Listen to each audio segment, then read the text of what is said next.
42 days since our last race, it is time to hit the track once again as we return to one of our most historic venues. You're listening to live and exclusive radio coverage of the ABBFA Formula E World Championship, Motorsport's premier all-electric single-seater racing category here on the talkSPORT network and the Formula E app as we get ready to go racing. It's myself, Lewis McGlade, in the commentary booth. Alongside me today is Cameron Roger, and it's time for round 7 of season 12 and the 39 laps of the 2026 Hankook Berlin E-Prix. It's a doubleheader this weekend and it takes us to the Berlin Tempelhof circuit, and it's the 22nd time we're racing at this great venue, one of the largest listed buildings in the world, originally constructed back in 1927. We've raced here since our very first season 11 years ago. It's a beautiful and warm day here in Berlin. Tyres though are struggling across the abrasive concrete surface, bumpy, technical and a relatively short circuit. Drivers and teams will be using all their strategic knowledge to navigate the attack mode and pit stop that every driver must do. 15 different drives have taken to the top step of the podium around here, but the form-man at the moment in Formula E at this present moment in time has a joint record for most victories in Berlin. That is Antonio Felix da Costa. He's had 3 victories around this circuit, securing 2 of those on his way to his first world title. Currently he is on 2 wins in a row with victories at Madrid and Jeddah. Will he find his way to the top step of the podium once more and take a record 15th victory in Formula E? Qualifying is over and there's plenty of big names well out of position, so let's talk you through the grid from back to front. Norman Nato will start on the final row of the grid alongside Lucas di Grassi, who announced earlier in the week that this will be his last season in the Formula E World Championship. Sebastian Buemi will start from 18th position. He's the next driver to join the 150 club. It's his 150th race in the World Championship, starting alongside Nick de Vries in 17th. Double champion Jean-Eric Vergne will start from 16th position alongside rookie Pepe Marti. Mitch Evans will start from 14th position, well out of position, and he was not happy through practice or even through the qualifying sessions. He'll be starting alongside Jake Dennis, who won the season opener and has been dropping back ever since, starting from 13th position. On row number 6, it's Joel Eriksson starting alongside Max Gunther, who's only scored 1 time this season. He'll be rolling off of 11th place. Ted Barnard topped FP1 but wasn't able to get through into the duels. He'll be starting from 10th position on the grid alongside Antonio Felix da Costa, who, as I mentioned earlier, is the form-man, having won the last 2 races, including winning his 150th race just a few weeks ago.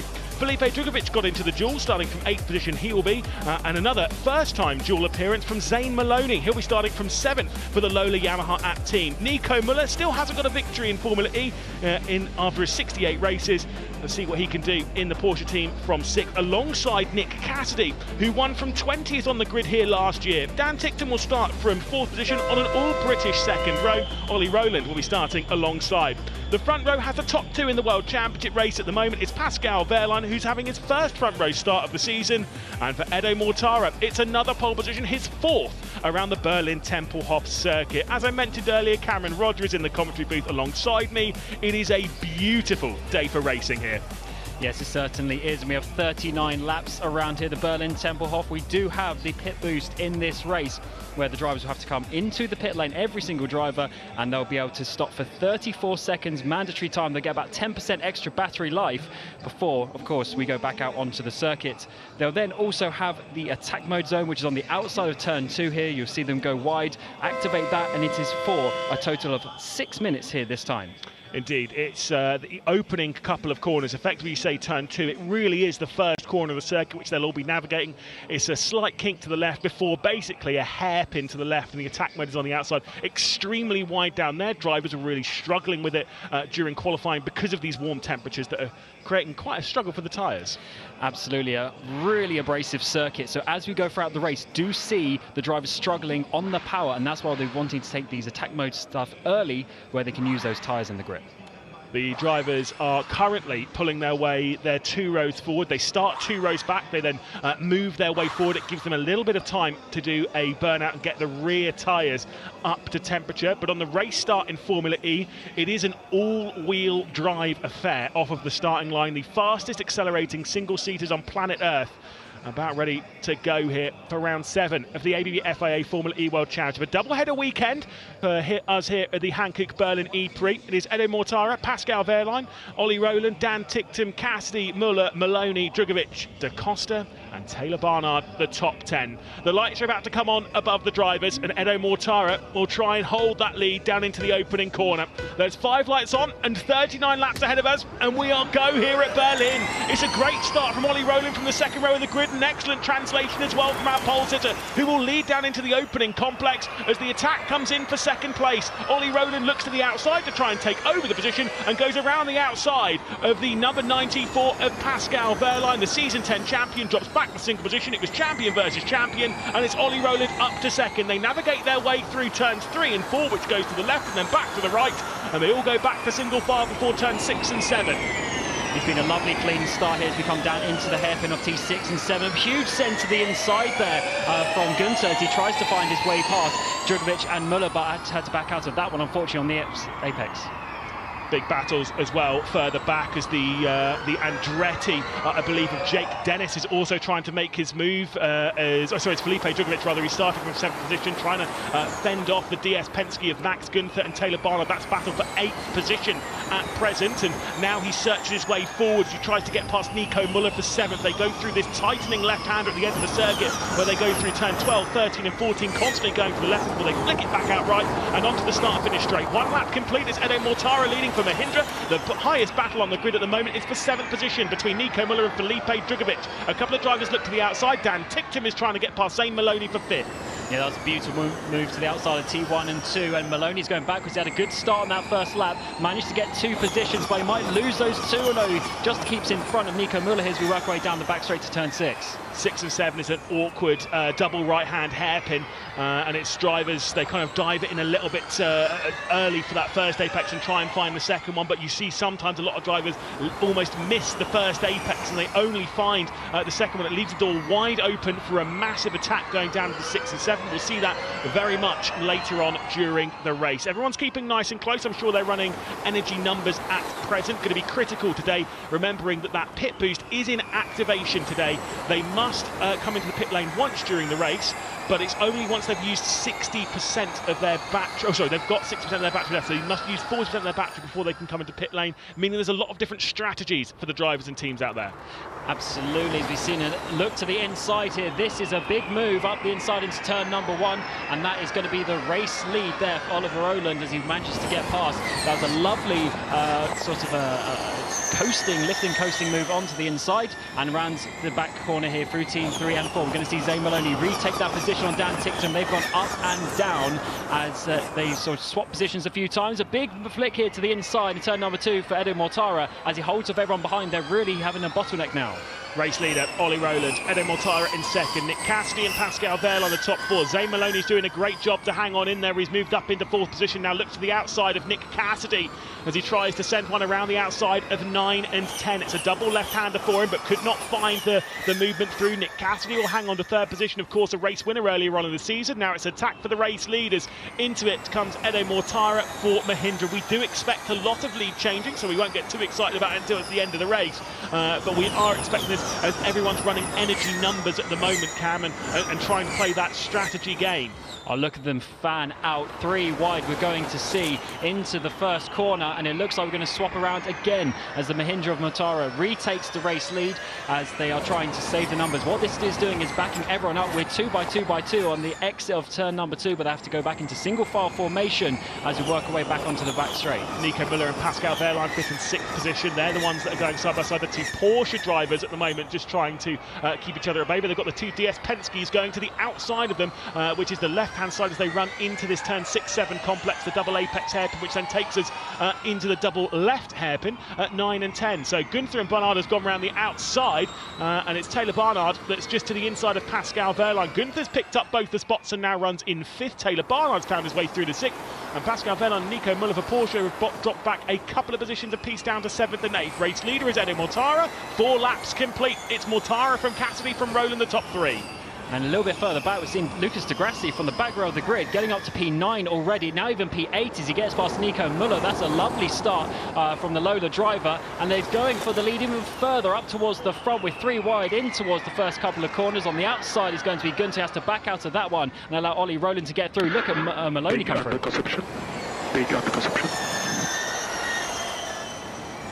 That's Nick Cassidy, big under consumption. That's what they're all aiming for there. Obviously trying to hit those numbers, and that's why we're seeing a lot of drivers at the moment move up and down this timing tower. You say there about Lucas de Grassi moving forward. Clearly, Lola Yamaha App's strategy here is a little bit more aggressive, because Lucas de Grassi's moved up to 7th position, and Zane Maloney is finding his way into 2nd at the moment on the inside as they go into 9 and 10, the double left-hander, and he'll be trying to find his way past Ede Mortara. It is still Roland leading for Nissan. It's Zane Maloney now up into 2nd position, going on the attack. He's trying to lead as Pepe Marti did back in Harama 42 days ago. And these drivers must be trying to use that opening 40% of energy to open up that pit window and come in for the mandatory pit stop. They'll be wanting to try and get through to avoid any sort of safety car window, but we'll have to obviously see that when we get the energy reveal. We'll work out what we're looking like. And do remember that there is a very high chance of safety car around the circuit. It's narrow, it's tight, it's twisty, and everyone is always going for position. They're always fighting so hard around here. The chance of a safety car is extremely high. That's why some teams do want to burn through their energy. Here's Zane Maloney on the radio. Zane, we as well want to prioritize cooling if the others are doing it like that. Yeah, it's a very hot track out there, hot temperatures, and they want to be keeping those battery packs cool. The hotter they get, the less power they'll make, and also the battery life is a bit harder to control as well. So they'll be wanting, especially when they're in line, they're using the slipstream, they'll be wanting to get as much air in, pull out of the car in front of them, and hopefully go a little bit longer on the battery. But Maloney, what a great start. De Grassi's up to 5th now, by the way, from 19th on the grid. He's following just behind.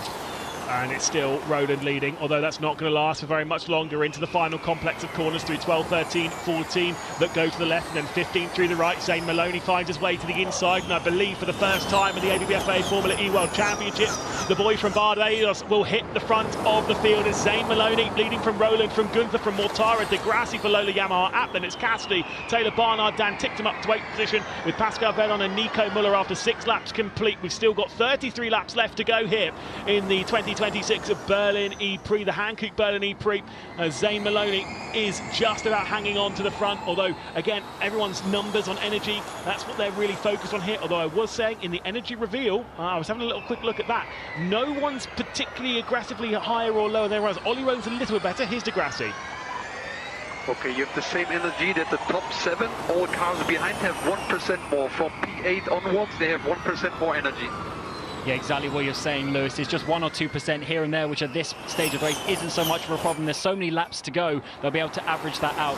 We found 3 wide down this back straight, 4 wide even to the inside. We're going to see Edu Mortara try to retake the lead, but it's actually the outside of Gunther to go through turns 12, 13, 14 onto this front stretch and retake the lead at the end of lap 7. Marvellous move from Max Gunther to the outside. You picked it right, 4 wide and straight through. Gunther from Mortara, from Roland, Maloney and de Grassi. Great showing here for Lola Yamaha App, to of course do have a podium. Here's Cassidy on the radio. I just said what you guys said, but I've gone back to 5 places and 1 straight.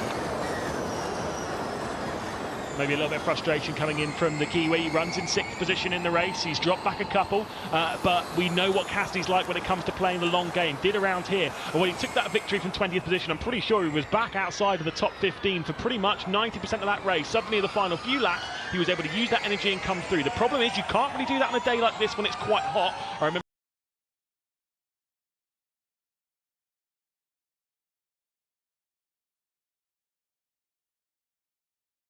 these teams have will be running the numbers on. That's true. When you're flat out, you'll be generating more heat. So if you then save, you have a surplus. But if you can't use that surplus, there's no point saving. So you might as well push now. And this is a great run from the Lola Yamaha team as you come onto the front stretch. Maloney goes around the outside of his teammate through turn 14. He was leading a lap ago, and he's now fighting for P5. That's how quickly he can change here in Formula E. As Nick Cassidy looks to the inside of de Grassi in towards turn number 1. But I've got to say this, talking about some of the numbers here. De Grassi's come from 20th on the grid, 19th up on the grid, all the way up to 6th position. He has 2%, about 1.5% more than Zane Maloney, who started up in 7th. They're running 4th and 6th at the moment, well, now 3rd and 6th, because Maloney just picked his way past Max Gunther. But de Grassi's worked his way through and has still been able to save the energy. That is the mark of a champion. Certainly is, and it's quite remarkable. They are sitting P17 and 19 in the championship out of 20. They are way at the back. They haven't had the season they would have wanted. They've really struggled to even get points, and now they are looking at a current double top 10. But of course, it goes up and down as the race goes on. No points this season from Lucas Di Grassi, just a singular one from Zane Maloney. 3 wide in the back stretch they go, and into the race lead comes Nick Cassidy. So he's been complaining on the radio about the energy consumption and what they've been doing, saying they've been under-consuming, and now suddenly he puts his foot down just that little bit and fires his way through the race lead. Someone's just clipped the barrier though on the run towards the apex of turn 15. It's as you run out of the triple left-hander of the final complex, there's a little right-hand kink as you come out back onto the start-finish straight. Someone definitely grazed the barrier coming through there. Got to be careful. There was a couple of hits into the barrier during qualifying. I'm pretty sure Pascal Wehrlein was one of those drivers who hit the barrier at turn 4, and I think it was Zane Maloney who might have just tapped the barrier.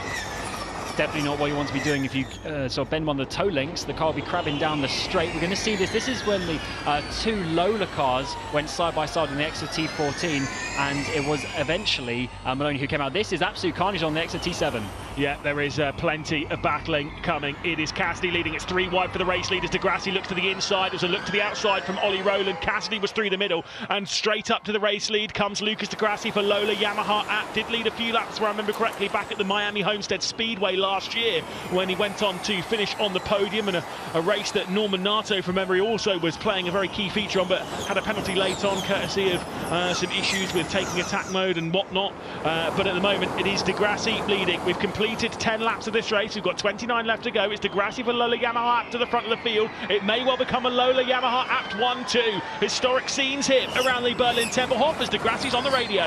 So you have the same energy that Cassidy. 3 cars in front of you have 1% less. From T7 onwards, they have 1% more than you. Yeah, we're getting to the point in the race where there is going to be some disparity in the energy numbers between these drivers, and this is going to be more and more crucial as we get a little bit further, because those drivers who go beyond 40% usage, they'll be able to start taking their pit boost, and that could be a pivotal moment if we see a driver end up in the barrier.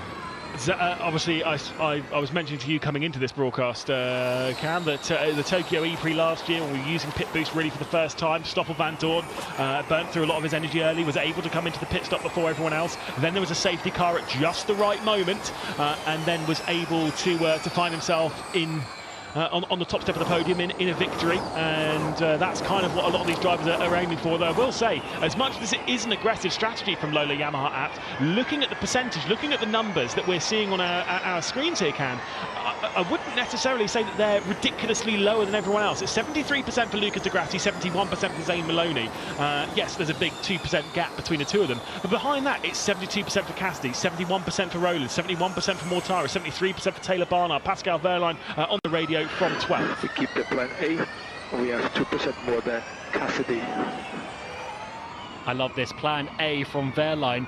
I was just questioning this. Wehrlein's down in P12. We've obviously got Evans in P18, DaCosta P10. All of the championship contenders are, in top of the championship, but they're down in the race. They're obviously playing the longer game here. They're trying to work out a way of getting to the front, but it's the opposite for the Lola Yamaha app team. They've gone straight to the front. It's very interesting, Lewis, to see sort of 2 completely different styles of doing this race. AI partners here in the ABBFA Formula E World Championship. Google Gemini says that a lot of the drivers are predicted to be taking their pit stops at the end of lap 20. Do remember as well, not only are we speaking about pit stops here, pit boost is a feature in the first race of a double-header weekend, which is exactly where we're at now. They do also have an attack mode to deal with, and combining those two is critical to your race position. Especially as the attack mode for this race is a single 6-minute window. We're doing almost exactly 1 minute lap times. That's 6 full laps in a row, back to back to back, that you're going to have that extra power, and that is going to be crucial in terms of making positions. If there's drivers in front of you who are not on attack mode, you're just going to fly past them, activating that four-wheel drive. So that is what we want to see. Imagine how emotional this would be for Lucas Di Grassi. I know he's leading the way. Yes, it's 13 laps into a 39-lap contest, and maybe a victory still isn't exactly a guarantee for Lucas Di Grassi, who has had plenty in the ABBFA Formula E World Championship. DaCosta on the radio first, and I'll come back to that. We have the most energy in the top 10. He is the floor man for a reason. Great on energy, great on numbers, great on pit stops.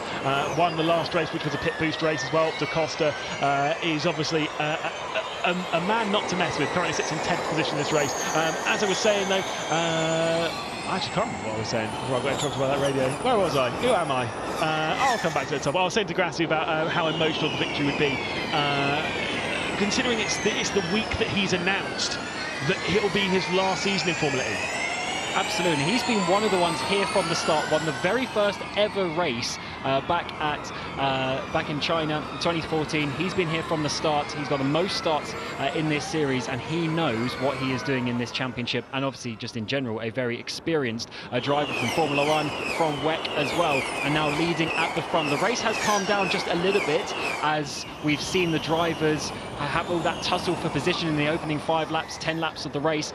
So get in a window with that energy where they're happy, and now we're in a bit of a single file formation. The drivers are now sort of maybe you know, risking a little bit more, using a bit of energy, or actually they're sort of regretting their use of the energy, because we are seeing disparities of 3-4% now between the top and bottom. Yeah, which I think that they'll know whether that's the right call, obviously, later on. I think what we'll see is typically a lot of drivers, especially back in Harama, we were racing last, of course, yes, over a month ago.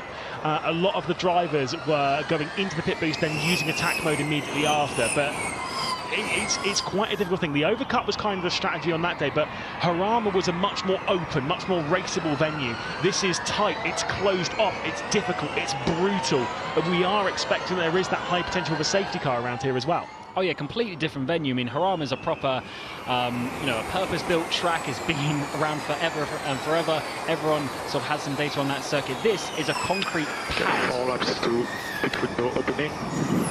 Getting close to purple, but not comfortable to believe it yet. Yep, same. And I will say, whilst that was going on, we'll come back to your point in a second, Cam, there was a great move from Cassidy to take over second position, got to the inside of Lucas de Grassi, who's now dropping back a couple of positions. Talking of that pit stop window starting to come into the equation a little bit for these teams and drivers, and now some of the moves are starting to come. We've completed 15 laps of the race. It's Zane Maloney continuing to lead by 0.4 of a second. It's Nick Cassidy, it's Ollie Rowland, it's Lucas de Grassi. Big battles as they come down into turn 6 and 7, with a look to the inside from Edo Mortara to try and steal away forward. And now finally, at the end of this lap, I think we're going to be seeing a lot of drivers go down below that 60% of the battery. So we are going to be seeing that pits window open. Who's going to go in straight away, or are we going to wait a couple of laps? We do see the mechanics getting their helmets on and being ready. The attack mode has not been used by any driver thus far either. Here's de Grassi. Lucas, any feedback on traction where we can help you? No, it's all good. As I say, all the teams will be trying to assist their drivers wherever possible, but sometimes just got to leave them to it and look to the outside, and a come for the race lead for Nick Cassidy. To the outside for the Citroen driver, and he will take over the race lead from Zane Maloney. Ollie Rowland, the world champion, who was crowned world champion at this venue, is one of 3 drivers to have been crowned world champion at this venue. Of course, Antonio Felix da Costa, also crowned champion, as well as Nick de Vries, technically our inaugural world champion when we got world championship status, was also done around this venue. It's much earlier in the season though this year, so definitely no chance of crowning anyone as champion, certainly not with the title race as tight as it is. Oh, bit of contact there between, who was that? Was that Nico Müller and maybe Max Gunther? And we're seeing Verline come up the inside, or the outside I should say, of T8 there, and onto the back straight to back out to this one. But Verline's slowly starting to move his way forward, as Müller as well getting inside the top 10. No, it was Nico Müller. It was Nico Müller. He made contact with Taylor Barnard twice then, so it was once coming out of turn 6-7, once going into 9 and 10. And we're almost getting towards that halfway stage in the race. Lap 18 of 39 we are going on to, and most of the drives are about 55 to 57% of battery. And it has just opened up. Sorry, I said 60%, even though it's actually 55% when it opens. Zane Maloney is the first driver who has had his pit window open. So Zane Maloney could be the first driver to come into the pit lane. Will he come into the pit lane this lap? We're about halfway round and nearly halfway through this race. We've completed 17. We've got 39 in total to do, so there's 22 left of this race. And that was interesting for a moment. The Lola Yamaha app team, they had the most energy, especially de Grassi at one point, and now they are the first to go below the 55% number and open up that pit stop window. So that just shows you where they were pushing for the last 5 laps. Nico Müller made contact with Taylor Barnard. Mentioned that earlier on. It was a little bit of side to side. I think there was a bit of wheel to wheel contact between the two of them going onto the exit of turn 6 and 7. It was just a bit of a brush. It was actually a little bit with the front left wing of Nico Muller, and he's got to be careful with that because that can cause punctures for Taylor Barnard. Also can break up his front wing, which even around a circle like this is not a great sign. Ollie Rowland will look to the outside to try and take over the race lead into the second corner, but it is going to be Cassidy leading at present. It's Cassidy from Rowland, from Mortara, Maloney, De Grassi, Tickton, Taylor Barnard, Muller, Jean-Eric Verne and Max Gunn for the top 10, all of which can enter the pit lane at the end of this lap.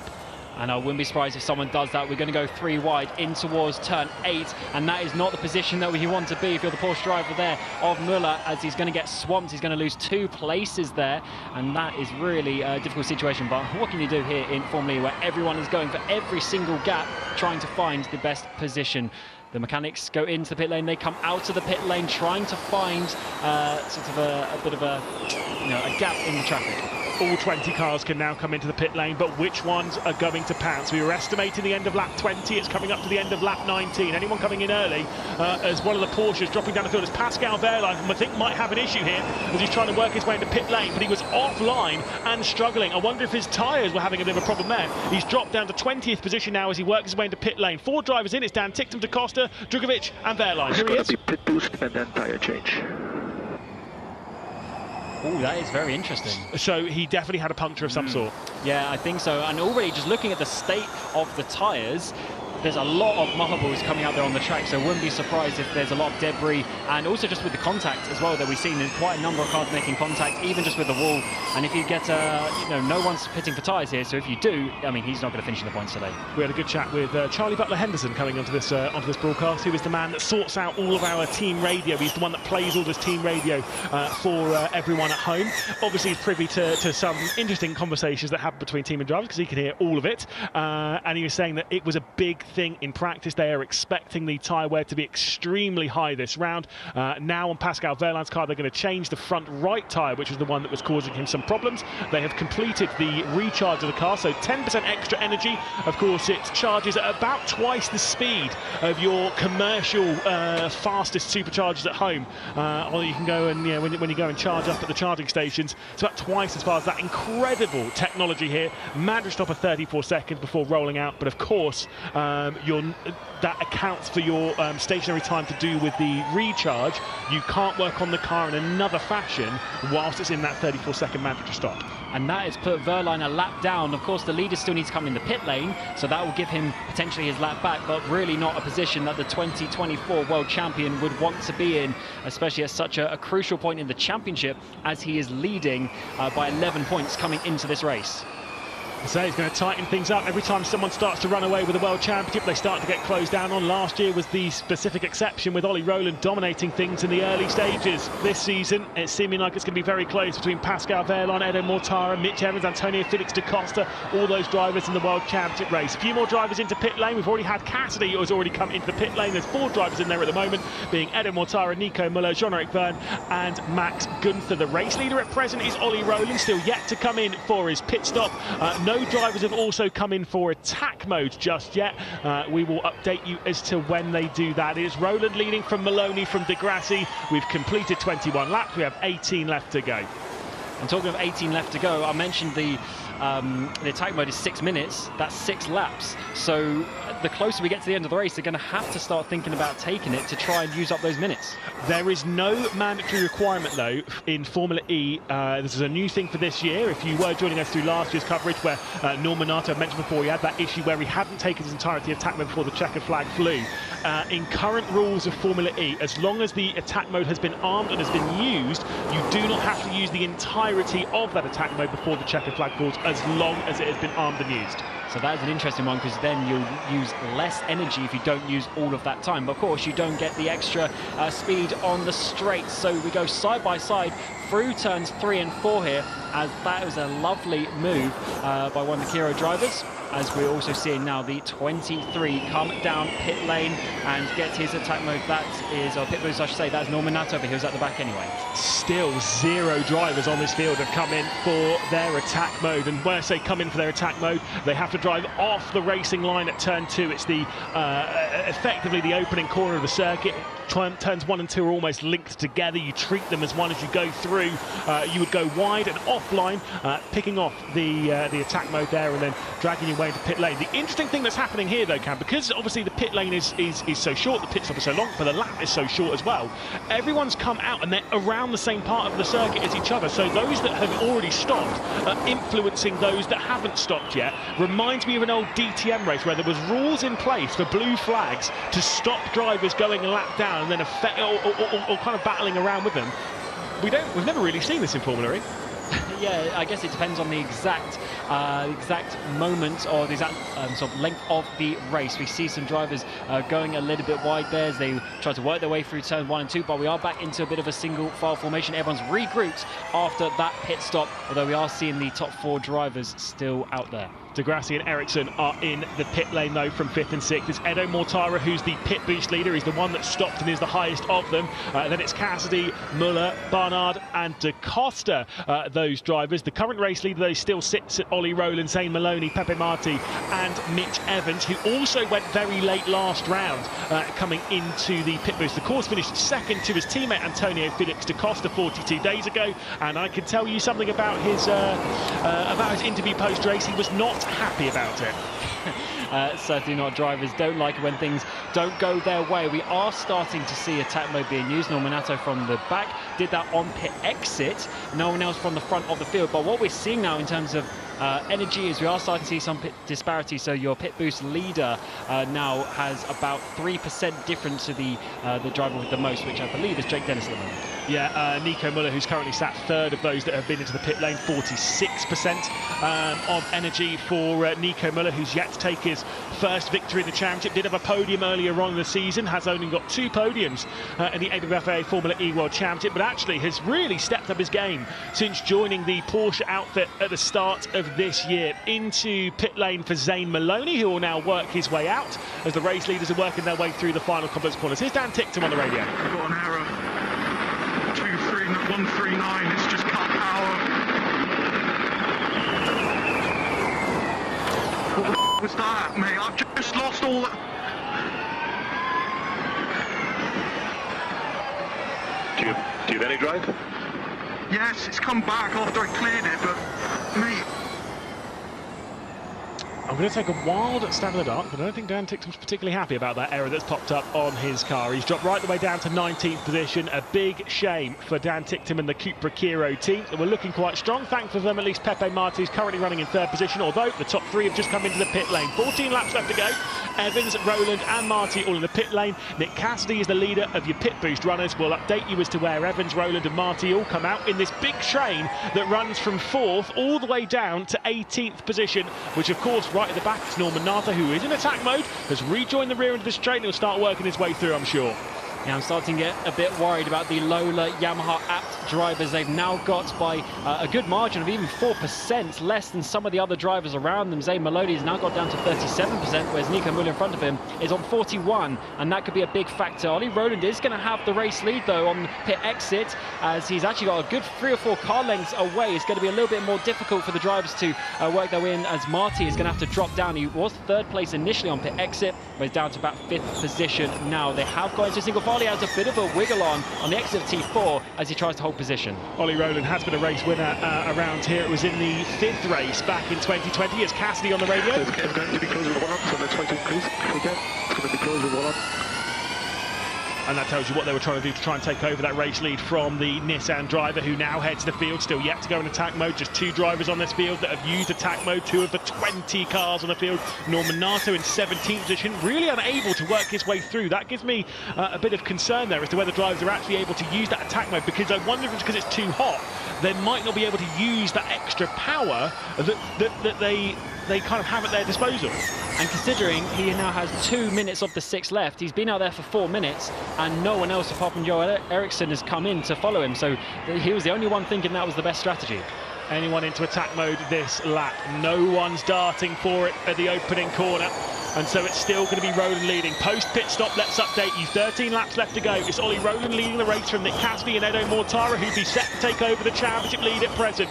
Nico Müller sits in 4th position with Zane Maloney still in the top 5. Taylor Barnard in 6th position, Pepe Marti in 7th, then Mitch Evans, DaCosta and Jake Dennis inside the top 10. Lucas de Grassi, who did a great job to rise from 19th up into the race lead, has dropped down into 12th position. Still gained 7 from the race start, which certainly isn't bad, as Max Gunther's dropped down the order. I wonder what's happened there to the DS Penske driver.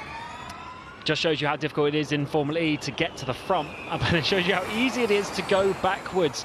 He was pushing very hard. He had a half-second lead at one point, but then it's basically just using too much energy, and he now has 4% less than Jake Dennis, who's a couple of cars ahead of him. Jake Dennis was down to P15 at one point, and now they're completely swapped around. We're losing a lot of position if you now. So obviously talking about attack mode now, into attack mode comes Nico Müller. He was running in 4th position in this freshly liveried Pink Pig for the Porsche team. They're running 2 special liveries in the world of motorsport this weekend. Of course, they've got the Apple livery on the Porsche 963 over in IMSA at Laguna Seca, I believe, this weekend. And they've got the fantastic Pink Pig, which of course was re-liveried onto one of the 911 RSRs, the GTE variant, which actually has been driving around the Tempelhof circuit this weekend. But of course, we saw that in years gone at the Circuit de la Sarthe, racing at Le Mans. Great to see that livery on one of these cars. Looks fantastic. Bit different if you don't know your motorsport history, but I mean, look, we love it.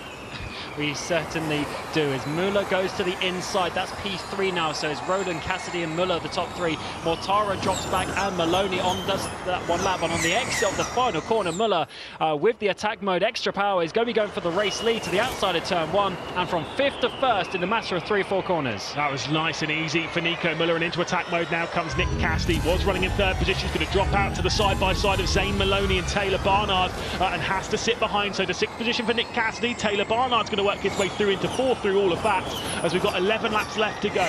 If you think things have been calm for the last 20-odd laps, trust me, things are about to get turned up to 11 here. They always do in the ABBFA Formula E World Championship. One thing that we're seeing on our screens here in the comedy booth is a lot of the drivers are starting to struggle on tyres. There's a large texture appearing on all the tyres, as they're effectively being grained across the entire surface. We have grooved tyres here in Formula E, look very similar to the road tyres that you would have at home, but trust me, these Hancocks are not like your road tyres. Very, very grippy, but when they're pushed to the limit like this, they can grain up quite a lot, especially on that inside band. And of course, they're designed for all conditions, wet weather running, but mostly on tarmac. Here with the concrete, it's just so abrasive, that just pulls the rubber. Müller is absolutely gone. He's over 2 seconds in the lead now on that attack mode, just showing you how that extra power is working out really well.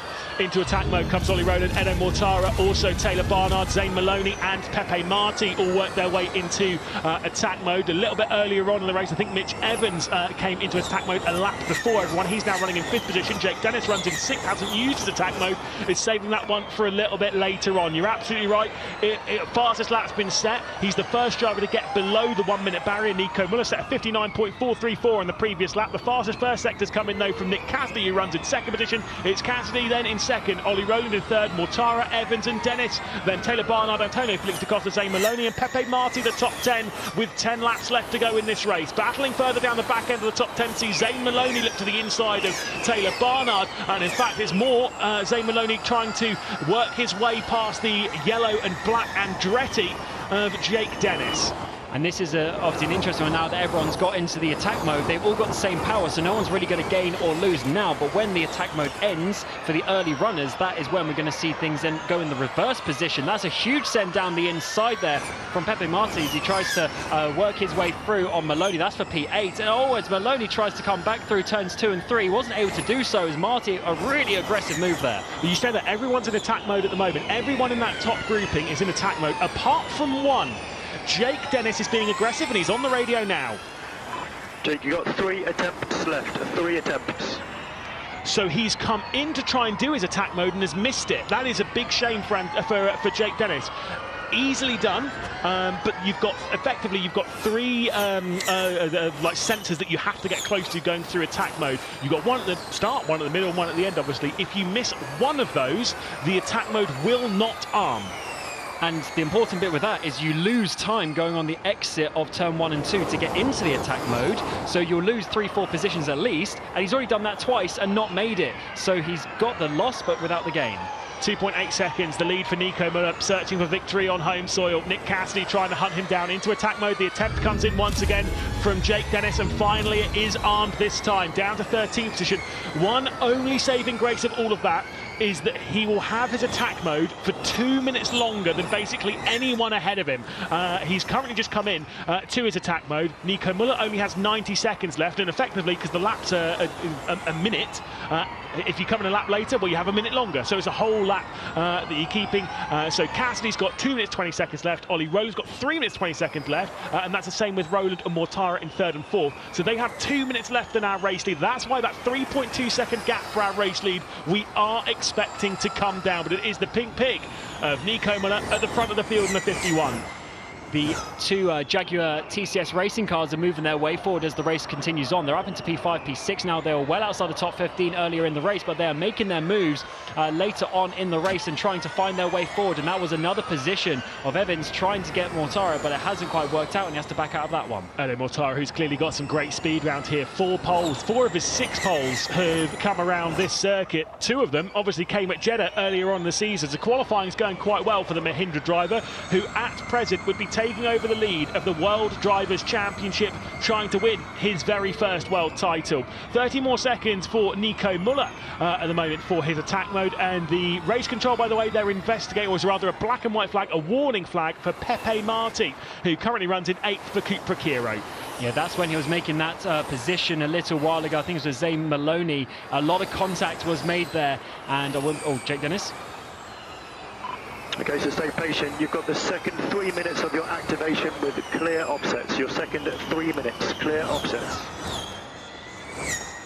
I think Dennis is in a good position. He's got a lot more energy than other people, and he's going to have his attack mode for longer. He's already making a move there. That is past Zane Maloney. He's now outside of the top 10. Dennis into P10, Maloney 11th. Final 6 laps of this race. We've got about 5.5 from where we are, heading into 6 and 7. For Nico Müller, 4.2 seconds is the race lead, and it feels very much, Cam, like the calm before the storm.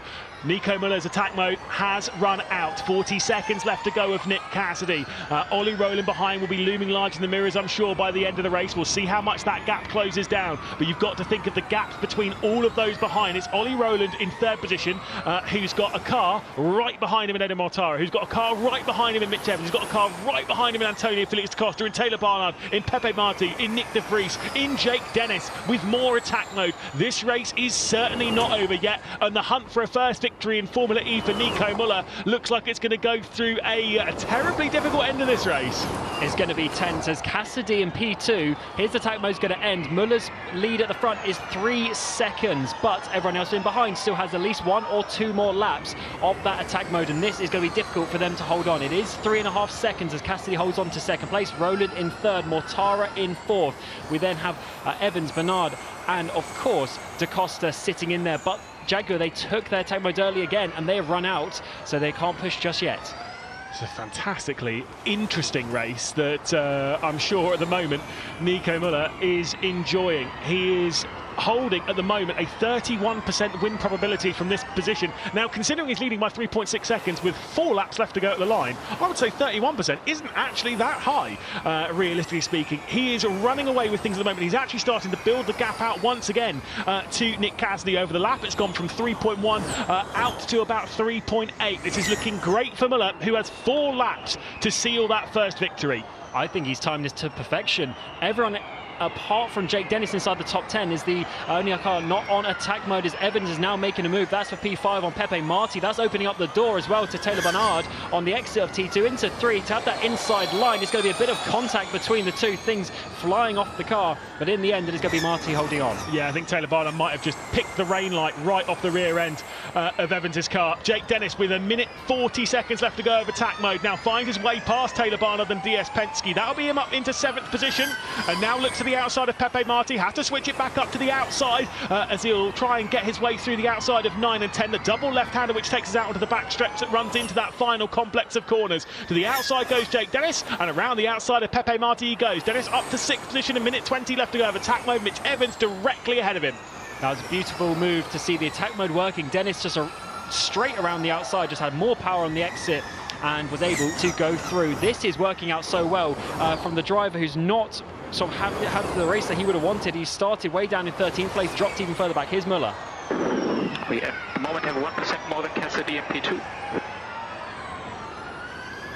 Yeah, I mean, look, this is looking really, really good for Nico Müller at the front, and he knows that he's getting that information from the team. It's been a changed man so far in Season 12 of the ABBFA Formula E World Championship for Nico Müller, and a lot of drivers, a lot of teams, a lot of fans, a lot of everyone in the paddock questioned Nico Müller's move well, for Porsche rather, picking up Nico Müller.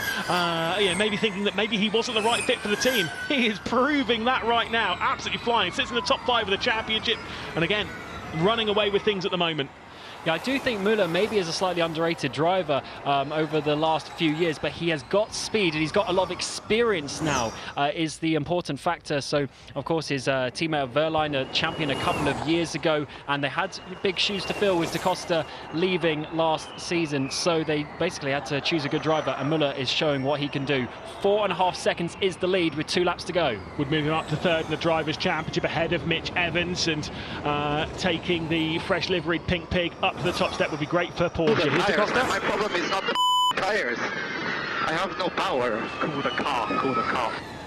And this is the heat thing that we were talking about earlier. They're not just struggling with tyres, they're struggling with temperature. The battery, the powertrain is overheating at the moment, courtesy of this beautiful blue skies we've got here in Berlin. About 26, 27 degrees out there, but that's a lot to cook these batteries when there's no cloud coverage about at all. Yeah, as we said earlier, it's all well and good having that extra power, having a couple of % more than the drivers around you, but if you can't use it, then obviously that's not going to work out. And also, even if you are using it, you just put your foot on the power and you're not getting acceleration that you would have wanted, because the car and the motor is also then less efficient at that point. Last lap of the race, Nico Müller's going to cross the line, and he is a whopping 5 seconds clear of Nick Cassidy in 2nd position. It is going to be a tense 2.3 kilometres for the Swiss driver, but he just needs to navigate it, hit all of his apexes and bring it back to the checker flag. And the drive with his experience, surely this is nearly a done deal now. That 31% is surely climbing through the roof when it comes to his win probability. And he's only had a couple of podiums to his name as well, so to already get a win, it's not like he's been waiting 20, 30 podiums. He is still fairly fresh in terms of finishing up towards the front of the championship. 5th place he sits right now. Yeah, it was when we went racing at the Miami Homestead Speedway. Sorry, Miami Homestead? It was actually the Miami Autodrome earlier on this season. Obviously returning to Miami, but to a different circuit, where we saw Nico Müller jump onto the podium for just the 2nd time in his career. After that, it's taken a couple of races to get to this point. He's going to work his way through the final complex of corners, and it's taken him 68 races to get to this point. It's his 69th in the ABBFA Formula E World Championship. It's Porsche winning on home soil, but it's Nico Müller crossing the line for the first time in his career to take victory in a Formula E race. He will take home the 2026 Hankook Berlin E-Prix. A fantastic drive from Nico Müller, who crowns domination here at Berlin. Nick Cassidy will finish the line in 2nd position. Then it's Ollie Rowland. There'll be big celebrations from that Porsche team, but maybe some potential disappointment. Just 19th on the road for Pascal Wehrlein, the World Championship leader coming into this race. He will lose his grip at the top of the title race. Fortunately, he had an 11-point lead, but that is not going to be enough. Adam Mortar with a solid race from pole. He went down into 4th position, and to be honest, for the likes of Mitch Evans, that probably not the race that he would have wanted, but still keeping some solid points inside the top 5 of the championship. Mate, the state of his tyres. I know he's driving off the racing line to pick up obviously the rubber marbles to increase the weight of the car. Here's Marek Hanaszewski. Here's Nico Müller.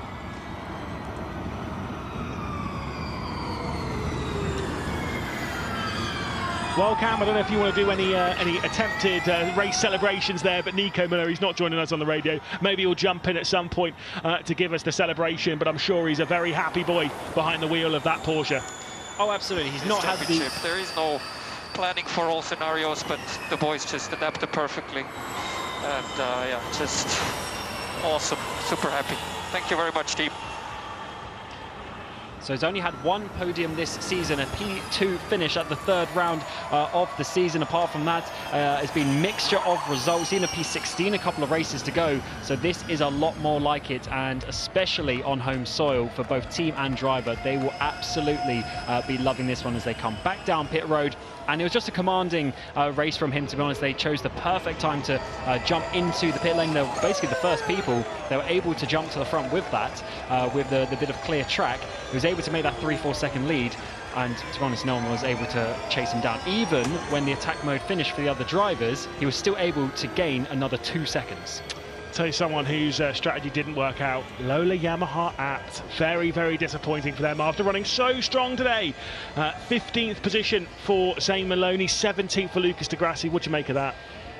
Too much too soon. They went strong. They did have good energy numbers, to be honest, but they just went too hard, and it got quickly to a point where they're 2-3% lower than everyone around them. It's been a brilliant race here in Berlin. Let me roll you through the standings, or at least to the race finish standings. I'll go with that. Here's Nico Müller again, maybe? Come on! Yeah! Oh my God. He made it. He won, mate. He won. Good job. Du geile Sau! Du geile Sau! Wow. Danke, Porsche! So geil, Junge. That is the sound of a driver. He's taken 68 races to get to this point. Congratulations to Nico Müller, who will win here at Berlin. It is Müller from Cassidy, from Roland, the top three. Then it's Edo Mortara in 4th position with Jake Dennis in 5th. Mitch Evans would finish in 6th with Pepe Marti in 7th. Taylor Barnard, Nick De Vries and Antonio Felix da Costa round out the top 10. Max Gunther would finish in 11th with Sebastian Buemi, Drugovic, Verne, Maloney the top 15 with Joel Eriksson and of course Lucas de Grassi in 16th and 17th. Norman Nato would finish in 18th, and towards the back of the lead lap it's Pascal Wehrlein into the pit lane for a retirement, unfortunately for Dan Ticktum from the Hankook Berlin E-Prix. Is a big shame. What that does for the Drivers' Championship, Edo Mortara will take over the lead of the World Drivers' Championship after another top 5 performance. It's his 4th consecutive top 5 and his 6th visit into the points in the last 7 races, having retired from the opening race at Mexico earlier on in the season. Pascal Wehrlein would be in 2nd of the championship, 4 points behind, with Nico Müller 13 points off the championship lead, 1 point clear of Mitch Evans. Nick Cassidy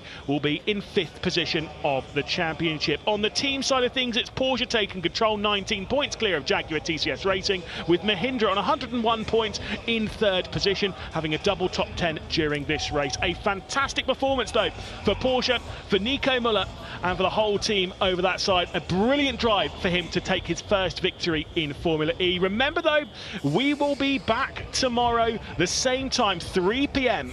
In the UK, of course, if you're listening across the talkSPORT network. If you're listening more locally in Berlin on the Formula E app, it'll be 4 o'clock local time in Berlin. A fantastic performance though from Nico Müller, Cassidy and Roland, your podium. We will see you once again tomorrow when it's time for the 2nd of the Hankook Berlin E-Prix. Until then, from myself, Liz McGlade, and from Cameron Roger, have a very warm goodbye.